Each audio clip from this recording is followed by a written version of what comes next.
Hello friends, मैं रवि स्वागत करता हूं अपने चैनल रवि स्टडी जोन में। तो दोस्तों, जैसा कि मैंने बताया था कि मैं प्रैक्टिस सेट स्टार्ट करूंगा जिसमें मैं टोटल 1000 प्रश्न कराऊंगा आप लोग को एग्ज़ाम से पहले। ठीक है, तो उस सेशन का ये पहला प्रैक्टिस सेट है। तो चलिए क्वेश्चन की ओर चलते हैं। और देखिए, मैं क्वेश्चन इंग्लिश में ही लेकर आऊँगा, लेकिन जहाँ पर कोई पॉइंट होगा जो समझ में ना आए उसका मैं हिंदी भी बताऊँगा। ठीक है, तो चलिए क्वेश्चन की ओर चलते हैं। और जो लोग सब्सक्राइब नहीं किए हैं वो हमारे चैनल को लाइक, शेयर और सब्सक्राइब जरूर कर दें।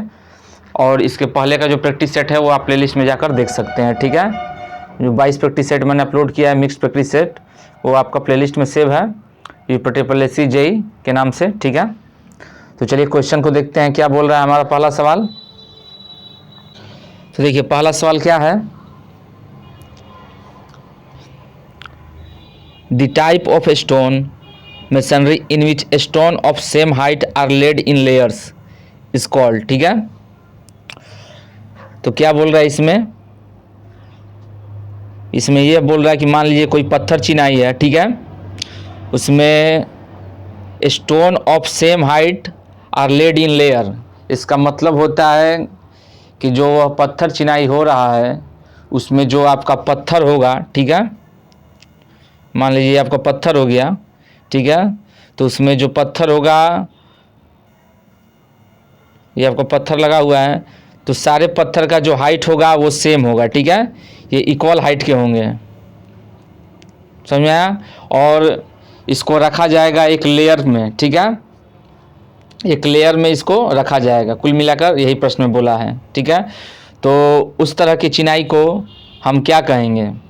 ठीक है, ए है 1 ऑप्शन दिया गया है आपका रैंडम रबल मेसनरी, 2 है आपका कोर्स रैंडम रबल मेसनरी, सी है अनकोर्स रबल मेसनरी, और 4 है एसलार मेसनरी। ठीक है, तो बताइए इसमें आपका कौन सा सही होगा।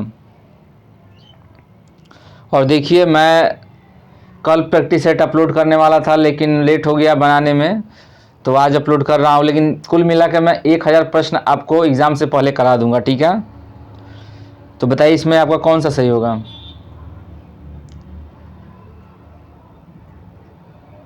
तो देखिए, इसका आंसर होगा आपका option 2, course random rubble masonry. ठीक है, option 2 is the right answer. चलिए कुछ मेसनरी के बारे में पढ़ लेते हैं, और भी जो ऑप्शन में है थोड़ा डिटेल में इसके बारे में पढ़ लिया जाए, क्योंकि जो मैं 1000 प्रश्न कराऊंगा उस 1000 प्रश्न से आपका 80 से 85% आपका सिलेबस कवर करने वाला हूं। ठीक है, अब देखिए, जहां तक बात लैंग्वेज की है, तो अब मान लीजिए बढ़िया क्वेश्चन जो है इधर उधर से मैनेज करना पड़ता है, वो हिंदी में नहीं मिलता है। ठीक है, अच्छी अच्छी किताबें इंग्लिश में ही हैं, तो यही प्रॉब्लम है हिंदी और इंग्लिश में। तो कुल मिलाकर देखिए, जो टेक्निकल वर्ड है वो तो इंग्लिश में ही रहता है, और जहाँ दिक्कत होगी मैं समझा ही रहा हूँ। ठीक है, तो देखिए चलते हैं आगे क्या दिया हुआ है।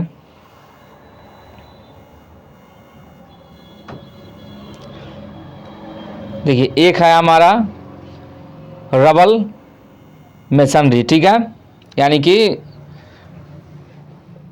मेसनरी का मतलब होता है चिनाई। ठीक है, तो रबल मेसनरी में क्या होता है, तो क्या लिखा हुआ इसमें, the type of stone masonry in which either undressed or रफली dressed stone are laid in a suitable mortar is called rubble masonry.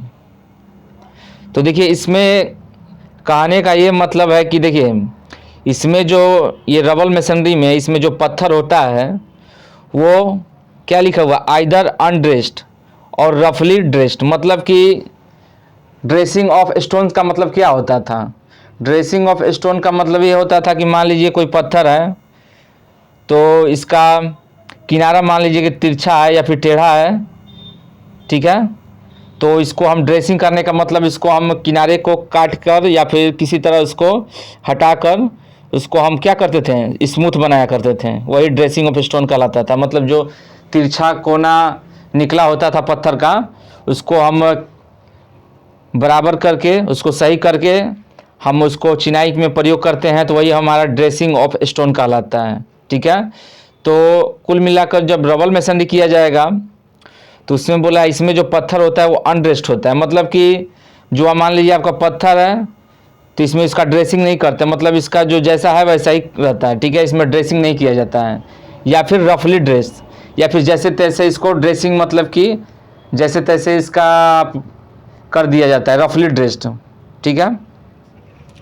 Are laid in suitable mortar, ठीक है, और इसको रखा जाता है क्या, सुइटेबल मोटार में। Laid in the suitable mortar is called masonry. Suitable mortar, mortar मतलब क्या होता है, मसाला जो आपका गारा मसाला होता है उसी में आपका क्या होता है, जो पत्थर होते हैं उस पत्थर को लगा दिया जाता है, ठीक है।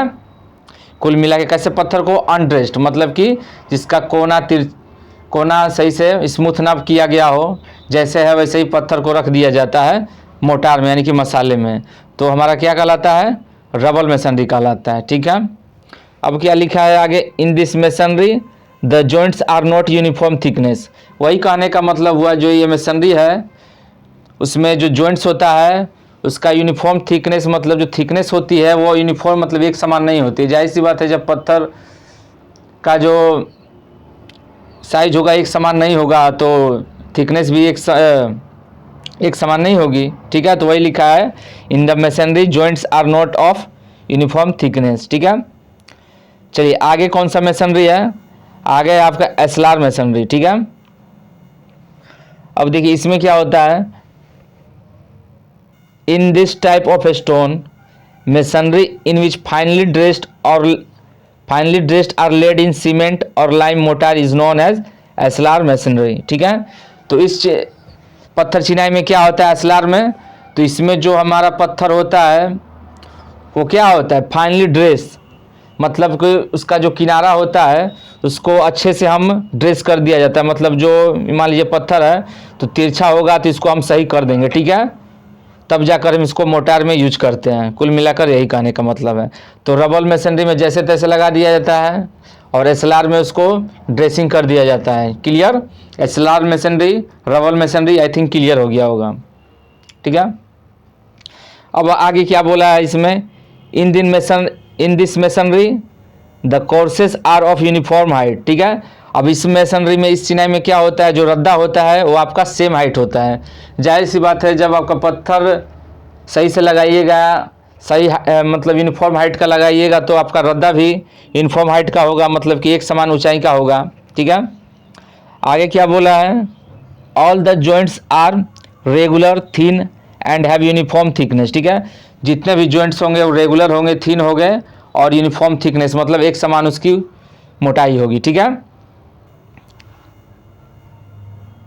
फिर क्या है आगे, in this type of masonry is much costly as it requires dressing of stone. इस तरह का मेसनरी जो होता है बहुत ही खर्चीला होता है, ठीक है। जाहिर सी बात है इसमें खर्च होगा ही। तो क्लियर हो गया आपका रबल मेसनरी और एस्लार मेसनरी, ठीक है। अब देखिए क्या होता है आपका, रबल मेसनरी 3 तरह के होते हैं, ठीक है। रबल मेसनरी जो आपका होता है वो 3 प्रकार का होता है। वही 3 types of rubble masonry are as follows. देखिए स्किप ना कीजिएगा, क्योंकि बहुत सारे क्वेश्चन जो आप किताब में पढ़ रहे हैं वो रिपीटेड हो रहा, और क्वेश्चन में एग्ज़ाम के समय आपको नया नया क्वेश्चन मिल रहा, ठीक है। तो कुल मिला के नया क्वेश्चन आ कहाँ रहा से, तो नया क्वेश्चन आपका जो मान लीजिए यूपीपीएससी का एग्ज़ाम हो गया, यही का जो एग्ज़ाम होता है वहाँ से अब क्वेश्चन लाया जा रहा। तो कुल मिलाकर हमें थोड़ा अपडेट होना है और क्वेश्चन के पैटर्न को देखना है, ठीक है। तो स्किप ना कीजिएगा, क्योंकि अब आपका बीसीएमई से भी क्वेश्चन आ रहा है एग्ज़ाम में, ठीक है। बीएम से ज़्यादा बीसीएमई से ही आ जा रहा है। तब देखिए इसमें क्या है, आपका दिया है 3 टाइप्स ऑफ रबल मेसनरी जो दिया गया है। पहला है आपका अनकोर्स रैंडम रबल मेसनरी, ठीक है, ये पहला टाइप है। और देखिए इसका पीडीएफ आपको मिल जाएगा, जिसको पता है वो तो ठीक है, जिसको नहीं पता है उसको मैं बता दूंगा वीडियो के एंड में कैसे आपको इसका पीडीएफ मिलेगा, ठीक है। तो देखिए अब इसमें इसके बारे में देख लेते हैं क्या दिया हुआ है। The random rubble masonry in which stones are laid without forming courses is known as uncoursed random rubble masonry, ठीक है। अब देखिए इस मेसनरी यानी कि इस चिनाई में क्या बोल रहा है, stones are laid without forming courses, मतलब जो स्टोन लगाया जाता है, ठीक है, वो स्टोन लगाया जाता है, stone are laid without forming courses, मतलब कि जो स्टोन लगाया जाता है वो एक रद्दे के रूप में नहीं लगाया जाता है, ठीक है, विदाउट एनी कोर्स, वही लिखा है विदाउट फॉर्मिंग कोर्स, मतलब इसमें कोई, देखिए मैं पॉइंट आपको दिखा रहा हूँ इसलिए बार बार डिनोट कर रहा हूँ क्योंकि एग्जाम में इसी पॉइंट को सब पकड़ना होता है ताकि आप क्वेश्चन को सॉल्व कीजिएगा, ठीक है। 3 लाइन का क्वेश्चन है तो उसमें 1 से 2 ही वर्ड होता है जिसको पकड़कर आप सॉल्व कर दीजिएगा कि हाँ क्या बोल रहा, तो वही हम डिनोट करके बार बार आपको दिखा रहे हैं, ठीक है। जब आपको पूछेगा the random rubble masonry in which stones are laid without forming courses, मतलब कि जब हम स्टोन चिनाई किया जाएगा रैंडम, देखिए रैंडम रबल मेसनरी की बात कर रहा, रबल मेसनरी हम बता दिए थे, एसएलआर बता दिए थे, तो रबल का ही एक प्रकार है आपका अनकोर्स रैंडम रबल मेसनरी। इसमें क्या होता है, स्टोन को हम लगाते हैं बिना रद्दे के, ठीक है, वही कहलाता है हमारा अनकोर्स रैंडम रबल मेसनरी, ठीक है। आगे देखिए क्या दिया हुआ है, this is the roughest and cheapest type of masonry and is of wearing appearance, ठीक है। अब देखिए इसके बारे में क्या बोला है, this is the roughest and cheapest type of masonry, यह एक सस्ता और रफ टाइप का मेसनरी है और इसका कई तरह का अपीयरेंस होता है, मतलब इसका लुक कई तरह का हो जाता है, ठीक है। आगे क्या दिया हुआ है, it is used for construction of walls of low height in case of ordinary building, ठीक है। मान लीजिए कोई साधारण बिल्डिंग है उसका पत्थर चिनाई करना है, तब हम क्या करते हैं, इस चिनाई का प्रयोग करते हैं, ठीक है। तो क्लियर हो गया आपका एक अनकोर्स रैंडम रबल मेसनरी, ठीक है। अब देखिए अब अगला प्रकार है आपका कोर्स रैंडम रबल मेसनरी, ठीक है। इसमें क्या होता है, the random rubble masonry in which stones are laid in layers of equal height is called random rubble masonry, ठीक है। अब इसमें क्या बोला है, अब देखिए नाम से ही पकड़ सकते हो, उसमें लिखा था अनकोर्स यानी कि कोर्स में उसको नहीं लगाना है, ठीक है, और यहाँ पे लिखा है कोर्स यानी कि रद्दे में उसे लगाना है, तो वही बोला है in which stones are laid in layer of equal height is called random rubble masonry, ठीक है। आगे क्या लिखा है, in this masonry the stones are laid in somewhat level courses, headers of one courses height are placed at certain interval, the stones are hammer dressed. अब देखिए ये इस टाइप का जो मेसनरी होता है इसमें हम हैमर से ड्रेस कर सकते हैं, ठीक है, वही दिया गया है। और कौन सा है मशीन आपका, CRRM is used for construction of residential building boundary wall ETC, ठीक है।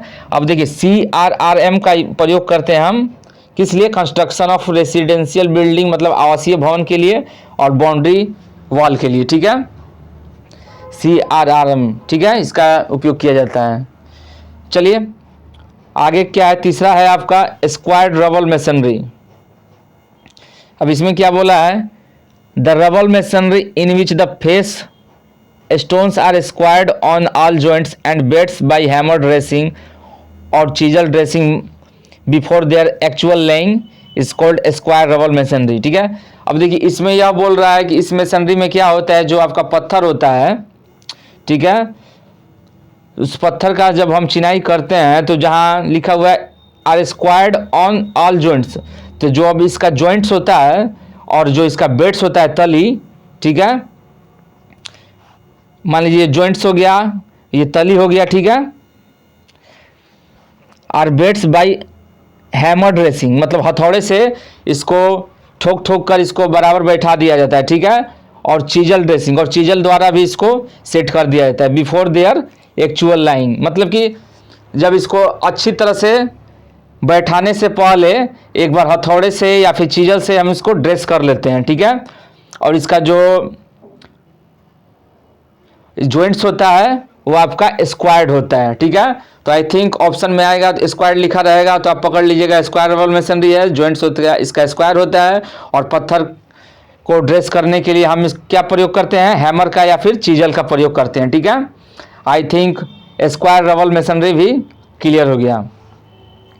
चलिए अगला क्वेश्चन देखते हैं क्या है।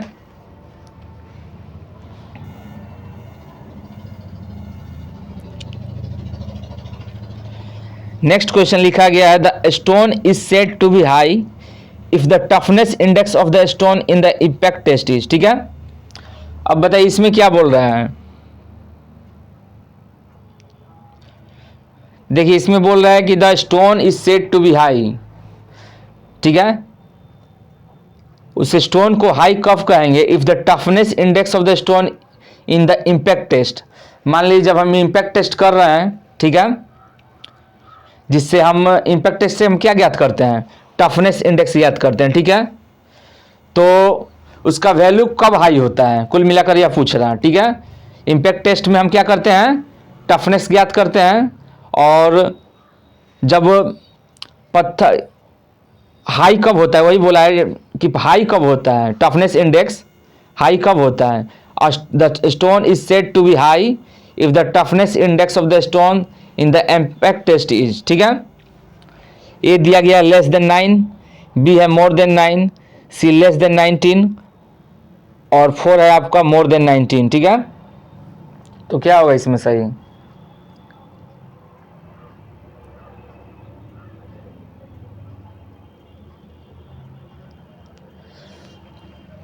तो देखिए इसका आंसर होगा आपका option B, sorry option D, यानी कि 4 मोर देन 19। ठीक है, अब चलिए थोड़ा इसके बारे में देख लिया जाए। देखिए जो आपका इम्पैक्ट टेस्ट होता है उसका प्रयोग करते हैं। Impact test is use to determining the toughness of stone. ठीक है, it is performed in an impact test. देखिए टेस्ट मशीन आर फॉलो। अब कुछ जो इम्पैक्ट टेस्ट किया जाता है उस मशीन के बारे में दिया गया है कि सिलेंडर है जिसका डायमीटर 25 mm है और हाइट 25 mm है, is taken out from the sample of the stone. It is then placed on the cast iron of anvil of the machine. A steel hammer of the weight of 20 Newton is allowed to fall axially in a vertical direction over the specimen। ये process दिया गया है। ठीक है, The height of the first blow is 1 centimeter, that of the second blow is 2 centimeter। ये तो उतना जरूरी नहीं है इसका प्रोसेस, इसको रहने देते हैं। देखिए मेन पॉइंट आपका ये यूजफुल है इसको। देखिए आपका टफनेस इंडेक्स हो गया और ये टफनेस हो गया। क्वेश्चन में क्या पूछा था कि हाई कब होता है। ठीक है, तो हाई कब होता है, जब टफनेस इंडेक्स ग्रेटर देन 19। वही आपका लिखा था मोर देन 19 ऑप्शन 4 में। ठीक है, और नॉट टफ दिया रहेगा तो क्या होगा, टफनेस इंडेक्स स्मॉलर देन 13 और 13 से 19 के बीच रहेगा तो मॉडरेटली टफ। तो तीनों को याद कर दिया। ठीक है, टफनेस इंडेक्स लेस देन 13 तो not tough, 13 to 19 moderately tough and over 19 high tough. ठीक है, आई थिंक ये याद भी हो गया होगा आपको। चलिए अगला क्वेश्चन देखते हैं। नेक्स्ट क्वेश्चन क्या है,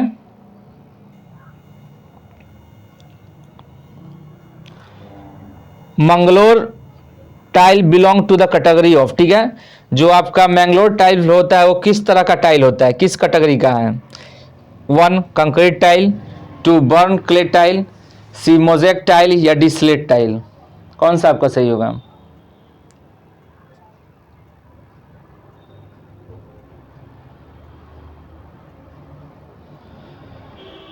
बताइए।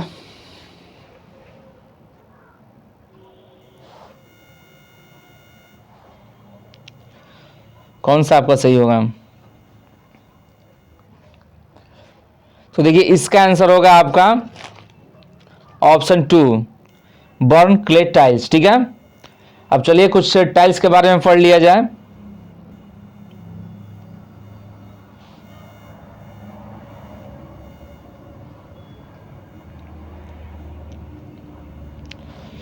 तो पहले हम देखेंगे इसके बारे में, मंगलोर टाइल्स के बारे में। ठीक है, तो इसके बारे में क्या लिखा हुआ है, और हड़बड़ाना नहीं है, धीरे धीरे आपको सारा कवर करा देंगे।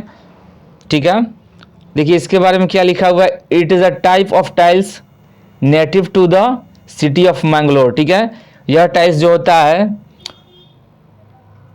इस टाइल्स को क्या कहा गया है, it is a type of tile native to the city of Mangalore. ये मंगलोर सिटी के नज़दीक मिलता है। ठीक है, इन इंडिया। ठीक है, अब क्या लिखा हुआ है, this red colour clay tiles. ठीक है, ये लाल कलर के क्ले टाइल्स होते हैं। ठीक है, यूनिक इन शेप में यूनिक होते हैं और साइज में भी यूनिक होते हैं। ठीक है, since this clay tiles are moulded under extreme heat. ठीक है, अब इस टाइल को ढाला जाता है बहुत अधिक गर्म तापमान पे। ठीक है, एक्सट्रीम हीट लिखा हुआ है, मतलब कि जब अधिक तापमान पे जब इस टाइल को मोल्ड किया जाता है। ठीक है, they are resistant to damage और destruction from fire.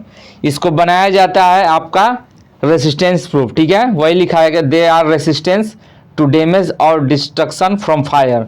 Fire resistance बनाया जाता है और डैमेज से भी इसका रेसिस्टेंस है, मतलब डैमेज जल्दी नहीं होगा, रेसिस्टेंस प्रूफ है।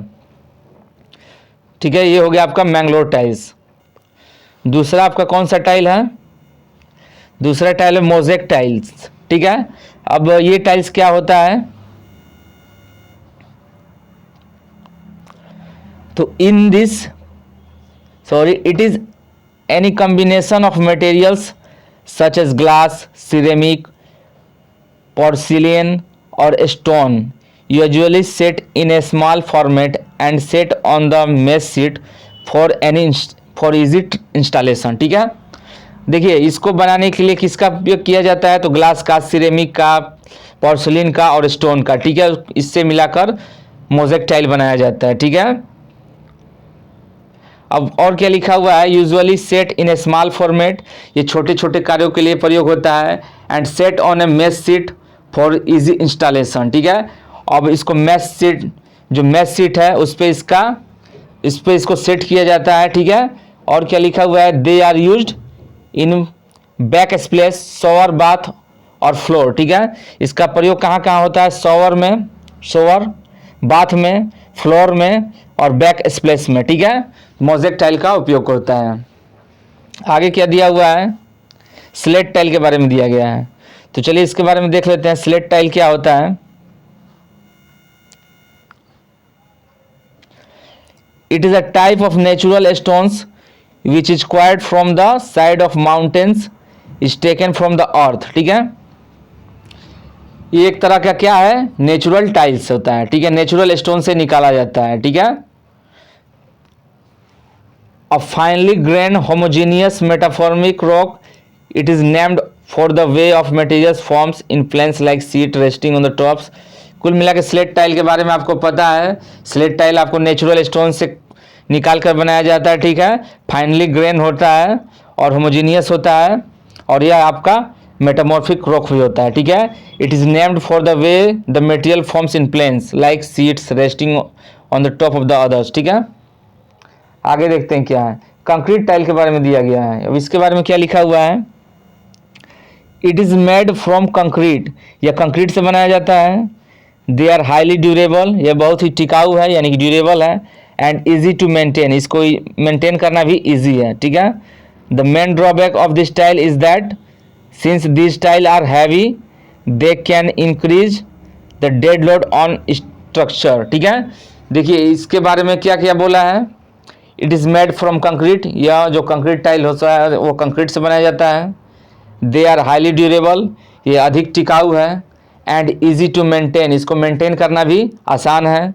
The main drawback of this tile, कहने का मतलब जो इसका हानिकारक होता है, ड्रॉबैक है, जो इसकी खामियां हैं वो क्या है, तो दिस टाइल आर हैवी, ये बहुत हैवी होते हैं, जिसके कारण क्या होता है, जो ये जिसको लगाने से क्या होता है, इसका डेड लोड पे, इसका जो डेड लोड होता है वो इंक्रीज कर जाता है और स्ट्रक्चर पे काफ़ी प्रभाव पड़ता है। मतलब कि मान लीजिए इस टाइल को हम अगर सरफेस पे फ्लोर पे यूज करते हैं, ठीक है, तो कुल मिलाकर ये तो एक लाइव लोड नहीं है, चलित भार तो है नहीं, डेड लोड है।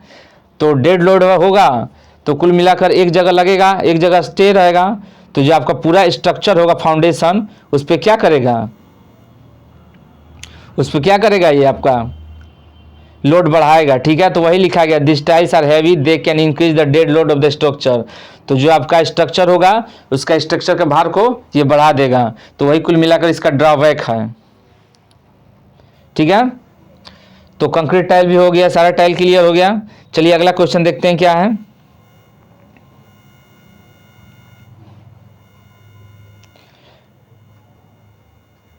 नेक्स्ट क्वेश्चन है a jumper is a tool used for, ठीक है। जो जंपर होता है वो कहाँ प्रयोग करते हैं उसका, ठीक है। पहला लिखा हुआ है ऑप्शन में आपका टेस्टिंग ऑफ स्टोन, दूसरा क्या है क्वायरिंग ऑफ स्टोन, तीसरा क्या है ड्रेसिंग ऑफ स्टोन, और फोर्थ क्या है नन ऑफ द एबव। तो बताइए जंपर का प्रयोग हम कहाँ करते हैं।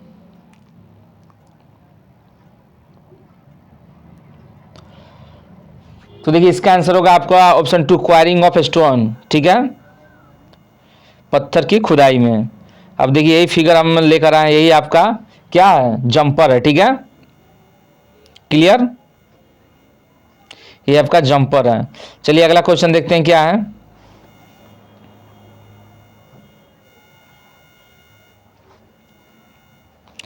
देखिए नेक्स्ट क्वेश्चन आपका क्या बोला है, which are of the following are correct. देखिए चार स्टेटमेंट दिया गया है, चारों में से आपको बताना है कौन कौन सा स्टेटमेंट आपका करेक्ट है, ठीक है।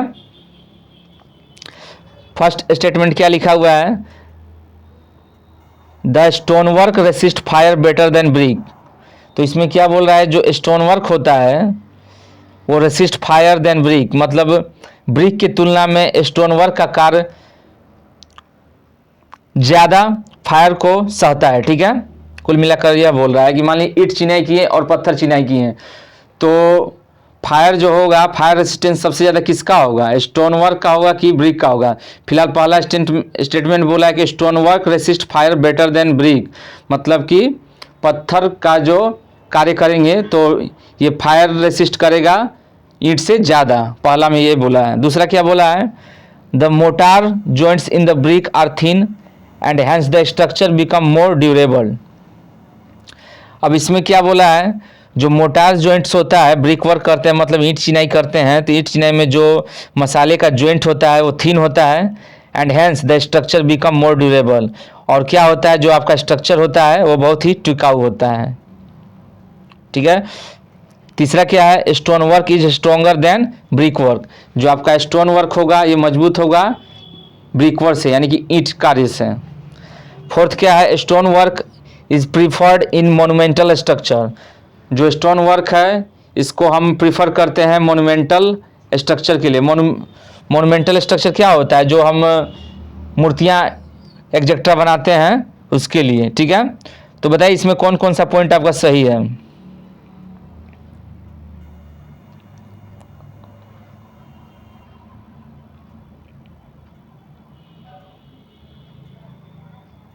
देखिए भले ही इंग्लिश में है लेकिन इसको करिएगा तो आपका बहुत ही अच्छा लेवल क्लियर हो जाएगा, ठीक है। तो देखिए इसका आंसर होगा आपका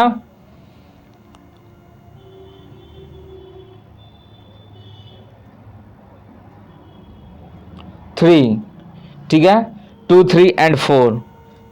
option 3 is the right answer, 2, 3 and 4, ठीक है। The mortar joints in the brick work are thin and hence the structure becomes more durable, ये सही है आपका। Stone work is stronger than brick work, ठीक है, और stone work is preferred in monumental structure, तीनों पॉइंट सही है। लेकिन जो ये आपका दिया है stone work resist fire better than brick, तो ये आपका गलत है। ब्रिक जो होता है अग्निशह ज़्यादा है स्टोन वर्क से, ठीक है।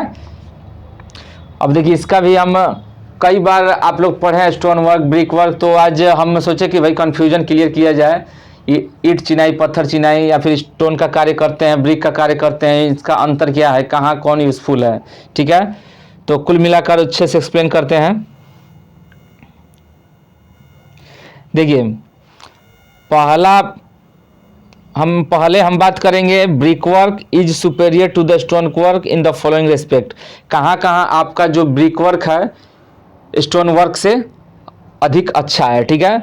जो आपकी पत्थर से हम जो ईंट कार्य होता है आपका पत्थर के कार्य की तुलना में अच्छा है। तो कहाँ कहाँ ईंट कार्य आपका अच्छा है, तो पहला पॉइंट में क्या लिखा हुआ है, at place where stones are not easily available but where there is plenty of clay the brick work becomes cheaper than stone work. देखिए पहला पॉइंट मिल गया जहाँ आपका ईंट कार्य बेटर है, तो पहला पॉइंट में क्या बोला है, at place where stones are not easy available, उस जगह पर जहाँ पत्थर नहीं मिलेंगे, और but where there is a plenty of clay, लेकिन वहाँ पर बहुत सारे क्ले हैं, मतलब मिट्टी है, तब क्या करेंगे हम, ब्रिक वर्क करेंगे, क्योंकि ब्रिक वर्क आपको सस्ता भी पड़ेगा, सूटेबल भी होगा। ठीक है, दूसरा क्या है, the cost of construction works out to be less in case of brick work than stone work as less skilled labour is required in the construction of brick work.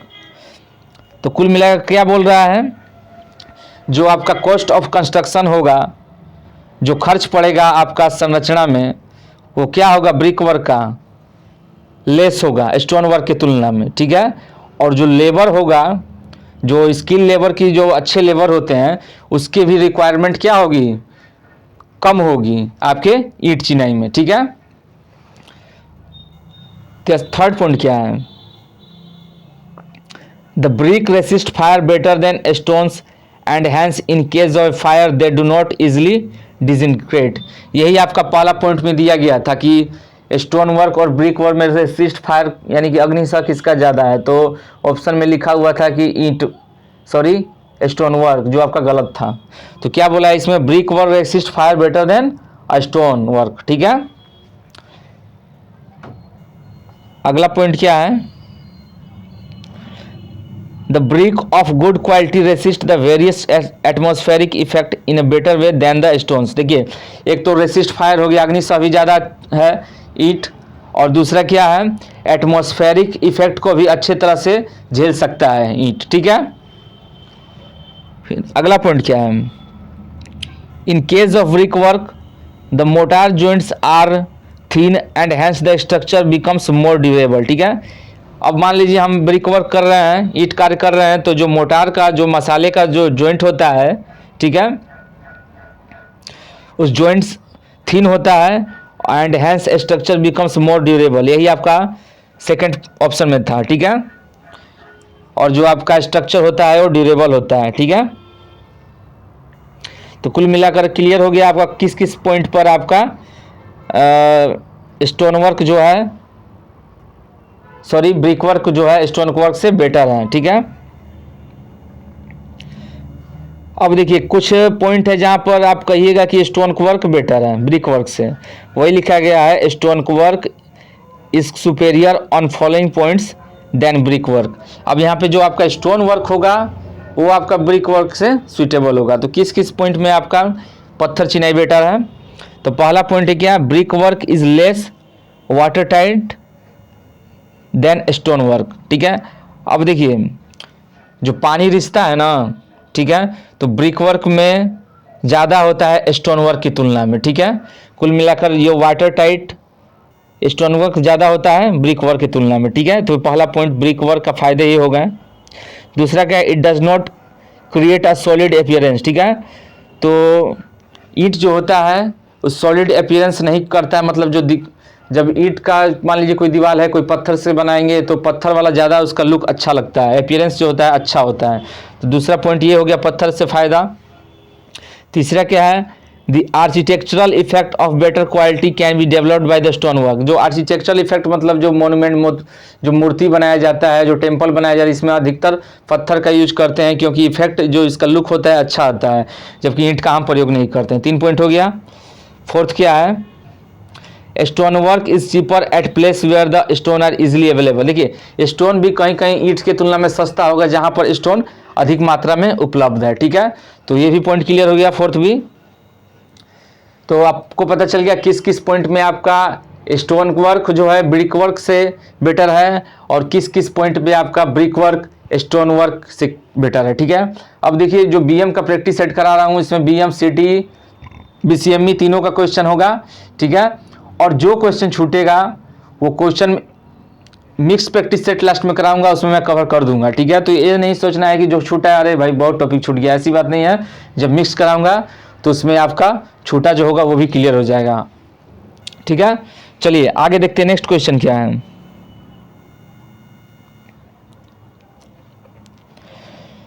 तो देखिए इस क्वेश्चन में क्या बोला है, consider the following statement, when cement is tested for setting time on gauging its so quick setting, this phenomena is known as flash set of cement is due to the presence of high। तो देखिए कुल मिलाकर question में ये बोल रहा है कि when cement is tested for setting time, जो सीमेंट का जब हम सेटिंग टाइम टेस्ट करते हैं, ठीक है, तो उसमें जब क्विक सेट सीमेंट अगर प्रॉपर्टी शो कर रहा है क्विक सेटिंग का, मतलब तुरंत जमने का प्रॉपर्टी शो कर रहा है, तो जिसको हम कहते हैं फ्लैश सेट के नाम से भी कहते हैं। तो ये किसके कारण होता है, किसकी अधिकता इसमें ज़्यादा होगी तो फ्लैश सेट होने लगेगा, मतलब क्विक सेटिंग होने लगेगी। तीनों ऑप्शन में से वो बताना है आपको, ठीक है। पहला दिया गया किसकी प्रेजेंस अधिक होगा, मतलब किसकी मात्रा अधिक हो। पहला में दिया गया है tricalcium aluminate in cement alkalis, second है अल्कालीज इन सीमेंट, और थर्ड है ट्राइकैल्शियम सिलिकेट इन सीमेंट। तीनों में से आपको बताना है कौन सही होगा, या फिर तीनों सही होगा कि दोनों सही होगा, ठीक है।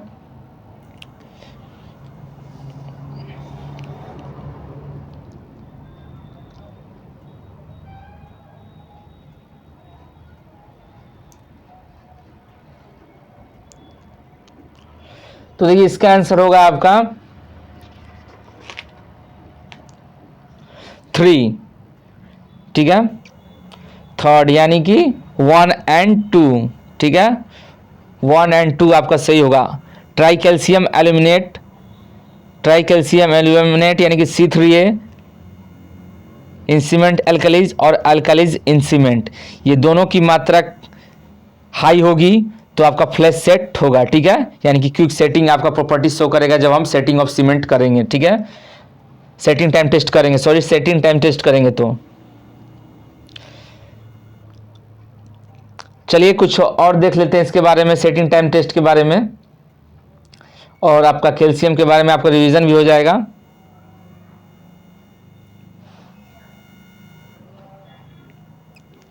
देखिए The setting and hardening of cement after addition of water is due to the hydration of some of the constituent compound of cement such as tricalcium aluminate, tricalcium silicate, dicalcium silicate and tetracalcium aluminoferrite।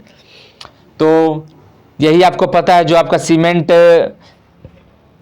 Setting and hardening of cement, मान लीजिए cement है तो set होता है या hard होता है, तो किसके कारण होता है, तो यही आपका चार जो कंपोजिशन होता है, इन्हीं की मात्रा के कारण आपका सेटिंग और हार्डनिंग प्रॉपर्टी शो करता है, ठीक है, और यही कारण है आपका हाइड्रेशन का, ठीक है, यही कंपाउंड होते हैं। तो ट्राइकैल्शियम एल्यूमिनेट जिसको C3A कहते हैं, ट्राइकैल्शियम सिलिकेट C2S होता है, डाइकैल्शियम सिलिकेट C3S होता है, और टेट्राकैल्शियम एल्यूमिनेट C3A4 होता है, ठीक है। तो एक एक करके सारे के बारे में पढ़ लेते हैं। देखिए इस कंपाउंड को ही हम, ये भी पूछता है आपका, कहीं कहीं आपको बक्स कंपाउंड लिख देगा तो आप कंफ्यूज ना होइएगा। This compound are also known as Bogue's compound, ठीक है। तो एक एक करके पढ़ते हैं। तो पहला हम पढ़ते हैं उसके इसके बारे में, ट्राइकैल्शियम एल्यूमिनेट के बारे में, ठीक है।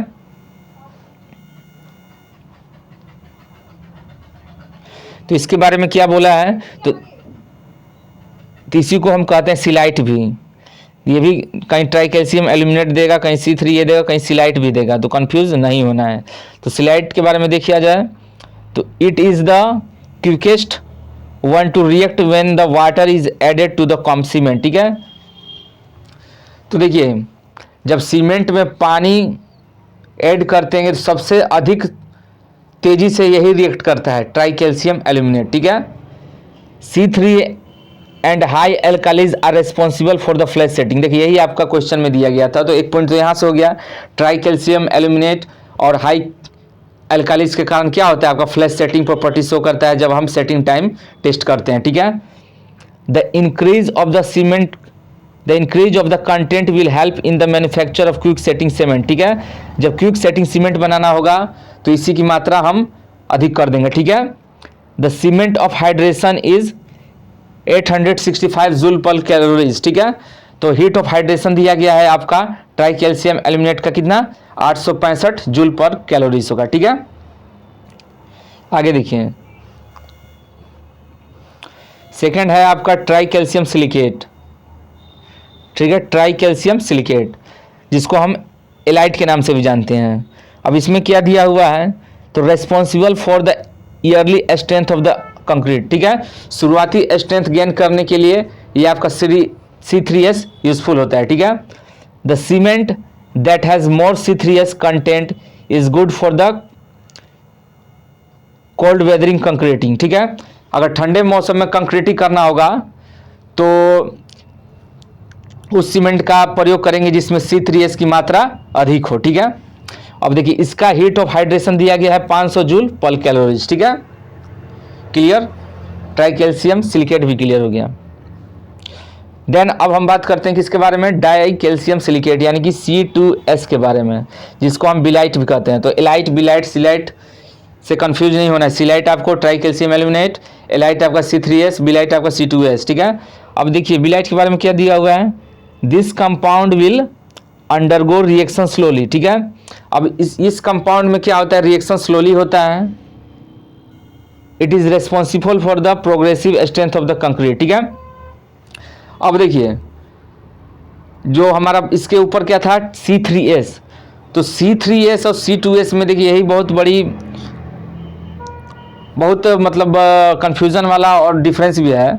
C3S जब मिलाते हैं तो इसमें रेस्पॉन्सिबल फॉर ईयरली स्ट्रेंथ, ठीक है, शुरुआती स्ट्रेंथ के लिए C3S, कंफ्यूज ना हो जाइएगा, C3S शुरुआती स्ट्रेंथ के लिए। और जब बात करेगा प्रोग्रेसिव स्ट्रेंथ मतलब शक्तिशाली, तो C3S। तो शुरुआती और शक्तिशाली में कंफ्यूज नहीं हो रहा है, शुरुआती C3S, शक्तिशाली C2S। शक्तिशाली का इंग्लिश है आपका प्रोग्रेसिव स्ट्रेंथ, ठीक है। अब देखिए इसका आपका हीट ऑफ हाइड्रेशन होता है 260 जूल पर कैलोरीज, ठीक है। चलिए आगे देखते हैं। नेक्स्ट क्या है, टेट्रा कैल्शियम एल्यूमिनियम फ्लोराइड, ठीक है। अब देखिए ये ऐसा टॉपिक है कि हर क्वेश्चन में आपको कई बार पढ़े होंगे लेकिन ये पॉइंट नहीं मिला होगा, ठीक है। तो इससे बहुत सारे क्वेश्चन बनते हैं, ठीक है। तो हम तो इसको इस बार क्लियर कराएंगे, ठीक है। इस वीडियो को मतलब इस टॉपिक को हम अच्छे से क्लियर कराएंगे, क्वेश्चन के थ्रू ही कराएंगे, इससे आपका अटेंशन बनता है। देखिए इसको C4AF या फिलाइट से डिनोट करते हैं, ठीक है। It has the poorest cementing value, ठीक है। अब देखिए इसका सीमेंटरिंग वैल्यू खराब होता है, पुअर होता है, but it is responsible for long term gain of strength of the cement. लंबी अवधि के बाद या लंबी अवधि तक सीमेंट गेन जो इसका स्ट्रेंथ गेन करता है वो C4AF के कारण ही स्ट्रेंथ गेन करता है, ठीक है। आपको पता होगा, मान लीजिए सीमेंट, मान लीजिए आप कंक्रीट बनाए लेकिन अब स्ट्रेंथ आपका जो गेन करता है वो 28 दिन में करता है 100%, ठीक है। तो वही आपका लॉन्ग टर्म गेन होता है ना, ठीक है। तो वही लॉन्ग टर्म गेन किसके कारण होता है, टेट्रा कैल्शियम एल्यूमिनियम फ्लोराइड के कारण होता है। और इसका heat of hydration 420 calorie joule पर कैलोरी होता है, ठीक है। तो कंफ्यूज नहीं होना है, अच्छे से वीडियो को पूरा देखना है। क्वेश्चन नंबर 7 क्या है, ठीक है।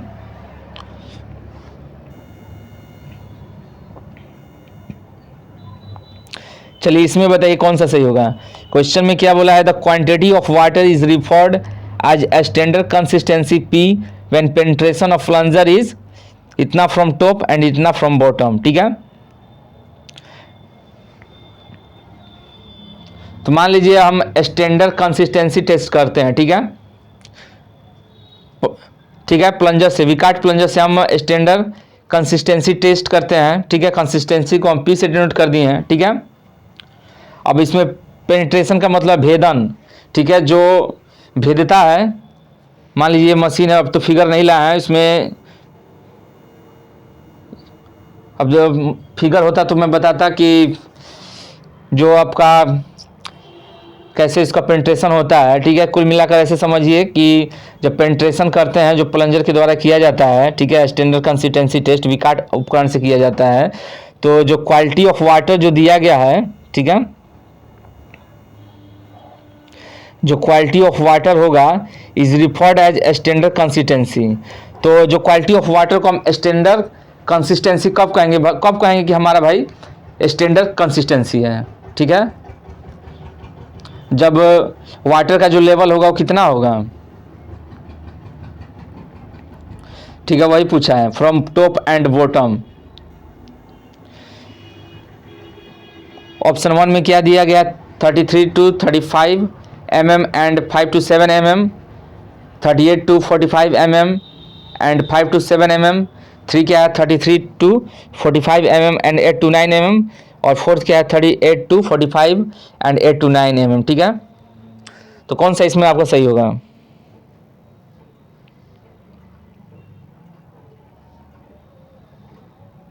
तो देखिए इसका आंसर होगा आपका option 1, 33 to 35 mm and 5 to 7 mm। ठीक है, चलिए इसके बारे में देख लिया जाए। देखिए standard consistency is the consistency of the cement paste that permit the Vicat plunger of diameter 10 mm of height 50 mm to penetrate into the mould of depth of 33 to 35 mm from the top and 5 to 7 mm from the bottom. ठीक है, इसमें कुछ बताने लायक नहीं है। आपको Vicat plunger से कंसिस्टेंसी टेस्ट आपको पता होगा।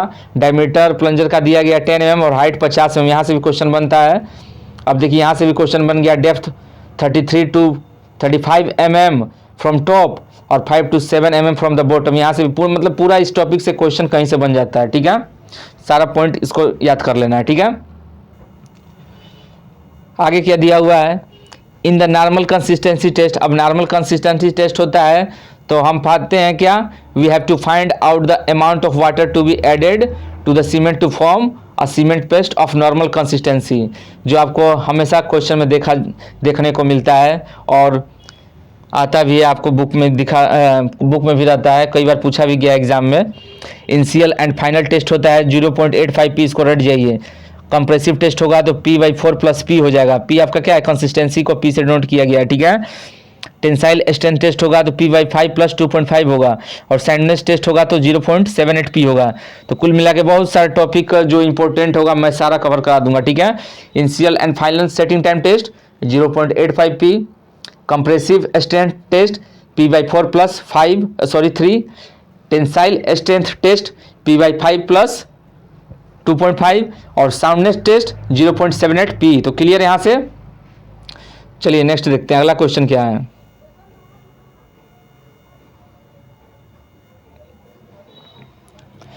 अगला क्वेश्चन क्या बोला है, when the air permeability method is used to determine the fineness of cement the fineness is expressed as. ठीक है, तो मान लीजिए इसमें यह बोल रहा है कि जब हमको फाइनेस ऑफ सीमेंट ज्ञात करते हैं, ठीक है, किससे, एयर परमिएबिलिटी मेथड। ठीक है, जब हम फाइनेस ऑफ सीमेंट ज्ञात करते हैं एयर परमिएबिलिटी मेथड से, तो फाइनेस को कैसे एक्सप्रेस किया जाता है। ठीक है, वही बोला है, when the air permeability method, मतलब जब हम एयर परमिएबिलिटी मेथड को प्रयोग करते हैं क्या ज्ञात करने के लिए, सुक्षमता, सीमेंट की सुक्षमता, फाइनेस ऑफ सीमेंट ज्ञात करने के लिए, तो फाइनेस इज एक्सप्रेस्ड एज। तो फाइनेस को किस में एक्सप्रेस किया जाता है, तो फाइनेस को किस में प्रदर्शित किया जाता है। ठीक है, पहला क्या है, total surface area in square cm पर ग्राम ऑफ सीमेंट। सेकंड क्या है, percentage of cement residue. Third क्या है, सीमेंट पैसेज। और फोर्थ क्या है, kg पर मीटर। ठीक है, कौन सा आपका सही होगा इसमें,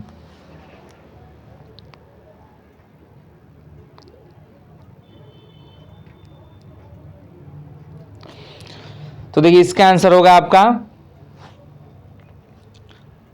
1, total surface area in square centimetre upon gram of cement. ठीक है,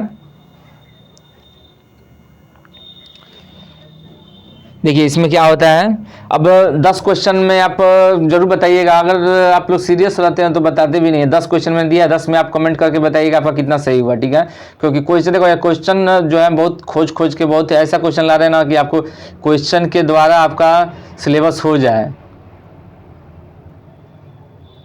अब हम ये करा रहे होंगे तो आप लोगों को लगता होगा कि भाई बिल्डिंग है तो स्टोन रहना चाहिए, ऐसा कोई ज़रूरी नहीं है। एग्ज़ाम में आप देखें कहाँ से क्वेश्चन आ जाएगा और कहाँ से नहीं आएगा कोई ठीक नहीं है। जहाँ तक टॉपिक की बात है तो आपका टॉपिक मैं करा दूंगा, इसमें छूटेगा भी तो मैं मटेरियल मिक्स्ड बना रहा हूँ, उसमें क्वेश्चन आपका नया नया रहेगा। देखिए कुछ इसमें रहेगा आपका चैप्टर वाइज में और जो छूटेगा आपका मिक्स में रहेगा। ठीक है, तो देखिए इसमें क्या बोला है, 2 method are used for the determination of fineness of cement. ठीक है, तो ये आपको पहले से भी पता होगा, सीमेंट परीक्षण करते हैं, सॉरी फाइनेस ऑफ सीमेंट ज्ञात करते हैं तो मेनली 2 मेथड होता है आपका, ए है एयर परमिएबिलिटी मेथड और दूसरा सीविंग मेथड। ठीक है, तो इसमें हम सीविंग मेथड के बारे में नहीं पढ़ेंगे, सिर्फ एयर परमिएबिलिटी मेथड के बारे में पढ़ेंगे। तो इससे क्या करते हैं, fineness of cement is measured as specific surface, ठीक है। इस जो हम फाइनेस ऑफ सीमेंट मेजर करते हैं एयर परमिएबिलिटी मेथड से एज ए स्पेसिफिक सरफेस, ठीक है। इट मीन्स मतलब जो स्पेसिफिक सरफेस है उसका मतलब क्या हुआ, तो इसका मतलब ये हुआ द टोटल सरफेस, सुनिए, the total surface area in square metre of all the cement particles in 1 kilogram of cement, ठीक है। क्या कहने का मतलब, स्पेसिफिक सरफेस का मतलब क्या हुआ, टोटल सरफेस हुआ, टोटल सरफेस एरिया हुआ इन स्क्वायर मीटर, ठीक है। मतलब मीटर स्क्वायर इसका यूनिट दिया गया है। Total surface area of all cement particles, जो भी आपका सीमेंट पार्टिकल होगा, जो सीमेंट पार्टिकल होगा उसका जो टोटल सरफेस एरिया होगा वही आपका क्या है, स्पेसिफिक सरफेस है। तो उसी को बोला है टोटल सरफेस एरिया, ठीक है। Total surface area of all the cement particle in 1 kilogram of cement, ठीक है। देखिए हम जानबूझकर तोड़ तोड़ कर बताते हैं कि आपको समझ में, एक बार बता देंगे तो समझ में ना आएगा, ठीक है। तो क्या बोला है, मान लीजिए आपके पास 1 किलोग्राम सीमेंट है, ठीक है। उस सीमेंट का जो पार्टिकल है, उस पार्टिकल का जो, ठीक है, 1 किलोग्राम सीमेंट का पार्टिकल्स और पार्टिकल्स का टोटल सरफेस एरिया, ठीक है, वही आपका क्या कहलाएगा, स्पेसिफिक सरफेस कहलाएगा। और जो आपका स्क्वायर मीटर दिया गया है वो टोटल सरफेस एरिया का यूनिट दे दिया गया, ठीक है। उसी को हम स्पेसिफिक सरफेस कहते हैं। सेकंड ये भी लिखा है total surface area in square cement पर ग्राम ऑफ सीमेंट, वही हुआ मतलब, ठीक है। तो आई थिंक ये क्वेश्चन भी क्लियर हो गया, ठीक है। सीविंग मेथड से भी क्वेश्चन आएगा तो मैं करा दूंगा। फिलहाल फाइनेंस ऑफ सीमेंट आपका क्लियर हो जाना चाहिए। चलिए इस क्वेश्चन को बताइए, इसमें आपका कौन सा सही होगा।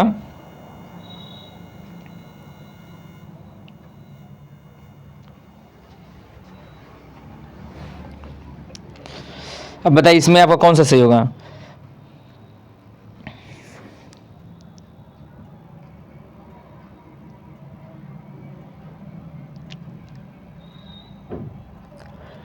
मैच करना है, ए लिस्ट 1 दिया गया है, लिस्ट 2 दिया गया, रेशियो दिया गया, ठीक है। अब cement mortar for normal brick work, cement mortar for plastering work, cement mortar for grounding the cavernous rock और सीमेंट मोटार फॉर यूनिटिंग, और ये आपका किस अनुपात में करते हैं वही दिया गया है। लिस्ट 1 में क्या लिखा गया है, cement mortar for different work, और लिस्ट 2 में क्या है, proportion of cement and sand in motor.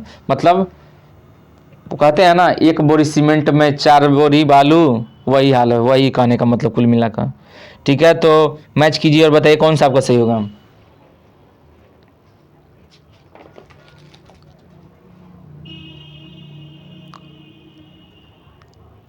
अगर कोई दिक्कत हो तो बताइएगा, हम उस दिक्कत को हल करने का कोशिश करेंगे।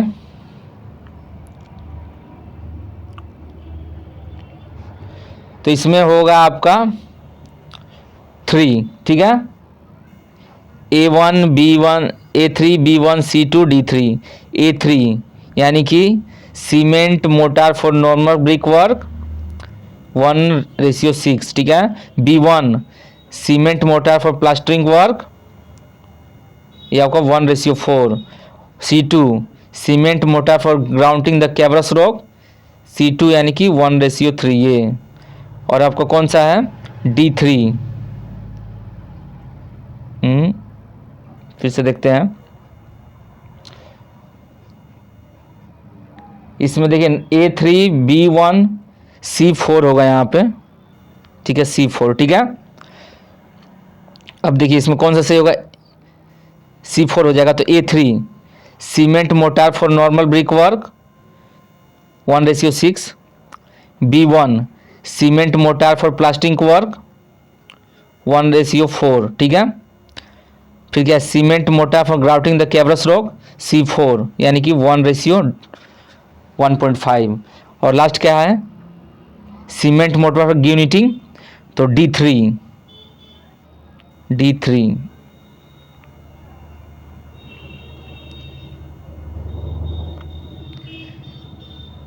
A3 B1 C4 D2 होगा, यहाँ पर D2 होगा, ठीक है।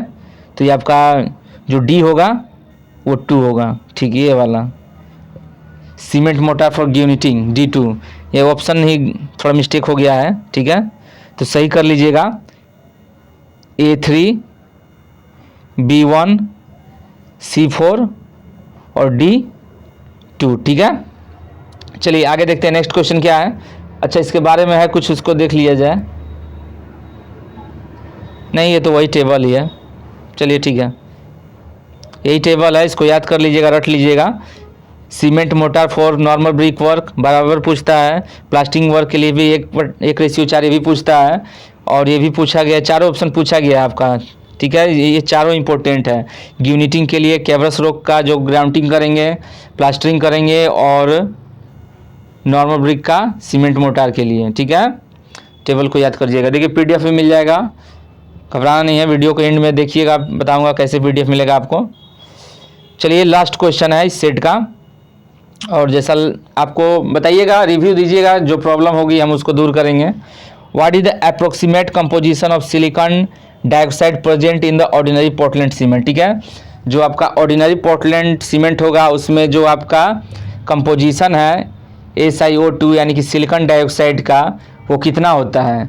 पहला दिया गया 40 से 50%, दूसरा है 17 से 25%, तीसरा है 3 से 8%, और फोर्थ क्या है 60 से 67%। तो क्या होगा आपका सही इसमें।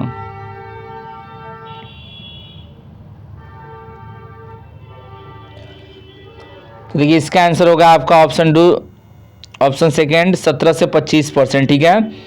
इसमें कुल मिलाकर ये पूछा है कि जो ऑर्डिनरी पोर्टलैंड सीमेंट होता है इसमें SiO2 यानी कि सिलिकॉन ऑक्साइड, इसकी मात्रा कितनी होती है, तो ये 17 से 25% के बीच होता है, ठीक है।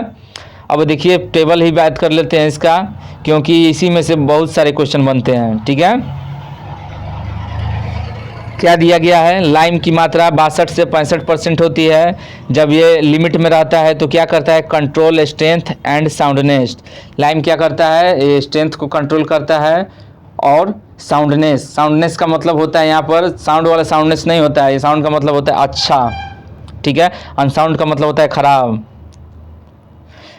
इफ इन एक्सेस, अब देखिए लाइम की मात्रा अधिक हो जाएगी तो क्या होगा, मेक द सीमेंट अनसाउंड, तो सीमेंट को खराब कर देगा, एंड एक्सपेंड कर देगा, एंड डिसइंटीग्रेट कर देगा। मतलब लाइम की मात्रा अधिक हो जाएगी तो खराब कर देगा, एक्सपेंड मतलब फैला देगा, और डिसइंटीग्रेट मतलब टूट फूट कर अलग हो जाएगा, ठीक है। अब बात करते हैं सिलिका, यही है आपका जो क्वेश्चन में था SiO2 सिलिकॉन डाइऑक्साइड, ठीक है।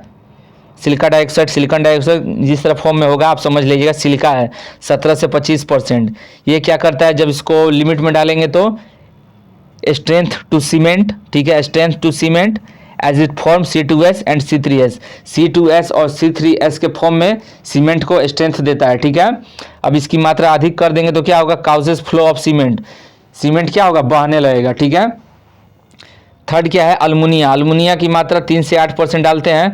अब इसको लिमिट में डालेंगे तो क्या होगा, provide quick setting of cement, ठीक है। ये quick setting of cement provide करता है, और लोअर द क्लिंकरिंग टेम्परेचर, और क्लिंकरिंग टेम्परेचर को लोअर रखता है। लेकिन अभी यही सी की मात्रा अधिक कर देंगे तो क्या होगा, लोअर्स द स्ट्रेंथ, स्ट्रेंथ को कम कर देगा, ठीक है। आगे क्या है, आयरन ऑक्साइड की मात्रा कितनी रखेंगे, 3 से 4%, ठीक है। ये क्या करता है, कलर प्रोवाइड करता है, हार्डनेस प्रोवाइड करता है, स्ट्रेंथ प्रोवाइड करता है, और helps in fusion of raw material, ठीक है। अब रॉ मटेरियल का जो फ्यूजन होगा, इन्फ्यूजन, उसमें आपकी मदद करता है, ठीक है। ये अधिक मात्रा में डाल देंगे तो क्या करेगा, अनसाउंड, अनसाउंड का मतलब खराब कर देगा। चलिए अब मैग्नीशिया को देख लेते हैं। तो इसकी मात्रा 1 से 3% होती है। ये क्या करता है, प्रोवाइड हार्डनेस, हार्डनेस प्रोवाइड करता है, कलर प्रोवाइड। अच्छा देखिए इसमें मैग्नीशिया का हार्डनेस प्रोवाइड करेगा एंड कलर प्रोवाइड करेगा, ठीक है। और डिक्रीज श्रिंक के जो संकोचन होता है उसको कम करेगा। लेकिन इसी की मात्रा अधिक कर देंगे तो ये सीमेंट को खराब भी कर देगा। अब लास्ट है आपका अल्काली। अल्काली की मात्रा कितनी होती है 0.2 से 1%। शुड बी इन लिमिट, ठीक है, इसको लिमिट में ही रखते हैं। अब इसकी अधिक मात्रा डालने से क्या होगा, it occurs efflorescence and steering. Efflorescence आपको पता होगा जो आपका फफूंदी जम जाती है ईंट पर, सॉरी कंक्रीट पर या फिर ईंट पर, कहीं पर भी जो आपके उत्फुल्लन हो जाता है, फफूंदी जो जम जाती है, वही उसका इफ्लोरेसेंस कहलाता है, ठीक है। तो उसी को बचाने के लिए हम क्या करते हैं, इसको लिमिट में अल्काली को भी रखते हैं। तो दोस्तों कैसा लगा वीडियो कमेंट में जरूर बताइएगा। और इसका पीडीएफ चाहिए, इसका क्या पीडीएफ चाहिए, 1000 प्रश्न का पीडीएफ है, ठीक है। टोटल 1000 क्वेश्चन है आपके, जो मैं आपको 3 अप्रैल को एग्ज़ाम है ना, तो 30 मार्च तक, ठीक है, 30 मार्च तक आपको सारा क्वेश्चन 1000 क्वेश्चन करा दूंगा और सारा पीडीएफ आपको सेंड कर दूंगा, ठीक है। और पीडीएफ आपको डेली मिलेगा, वीडियो वाइज वीडियो, ठीक है। हर वीडियो के बाद आपको पीडीएफ सेंड कर दिया जाएगा, ठीक है। आपके व्हाट्सएप नंबर पर आपको हर वीडियो यूट्यूब पे अपलोड होने के बाद वीडियो का पीडीएफ आपको सेंड कर दिया जाएगा। सिर्फ वन टाइम आपको 249 पे करना है, 1000 बहुत ही इंपॉर्टेंट क्वेश्चन का नोट्स आपको सेंड कर दिया जाएगा, ठीक है। अगर अच्छा लगे, यूज़फुल लगे या फिर कुछ कमी है तो ज़रूर बताइएगा, ठीक है। तो मिलते हैं कल एक नए वीडियो के साथ। धन्यवाद।